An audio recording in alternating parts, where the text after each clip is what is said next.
you talked about how you were referred to palliative care when it became clear that it was going in that direction. Um, at Courageous Parents Network, we like to think about palliative care as sort of a gap filler and an extra layer of support for any child who's living with serious illness, not Yeah. necessarily a child who has a prognosis that is definitely going to end in death. So Yeah.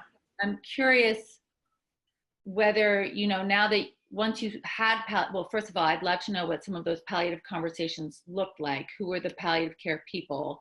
Mm-hmm.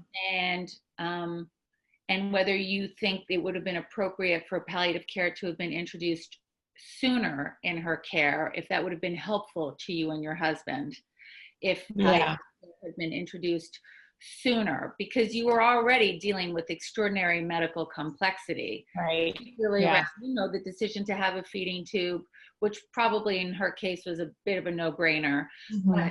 but but certainly around the breathing. And was there ever any talk, and this is part two of the question, was there ever any consideration about a tracheostomy to Yeah. help with the Yeah. breathing? Yeah.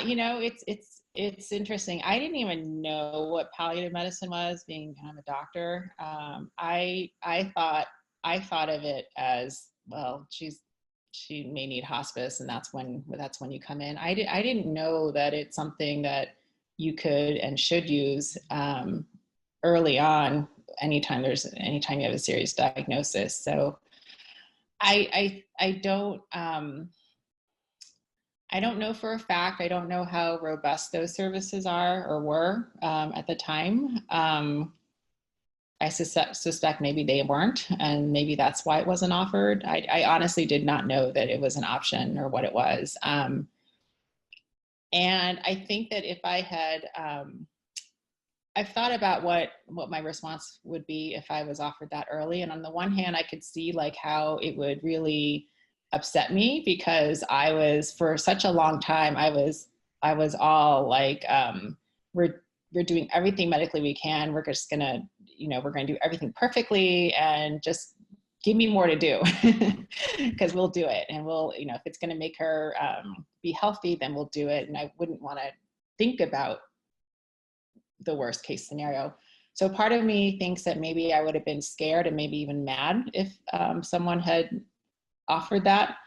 On the other hand, if I had known that this is kind of standard of care, like this is what we offer for parents and families and patients who are going through this, like this is just, it's optional, but it's really beneficial. We offer it to everyone. I think I would have accepted it because I needed to talk to someone about these fears and about how what I was worried about, and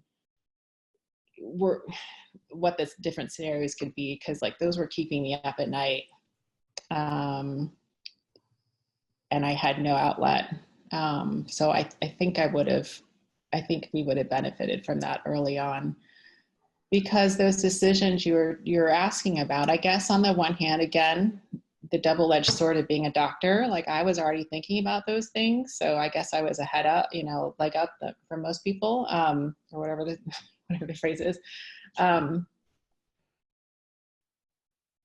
But some of those things were so scary that it's like you didn't even want to think about it or even verbalize it. And so, yeah, it would have been good to have that support earlier on, I guess.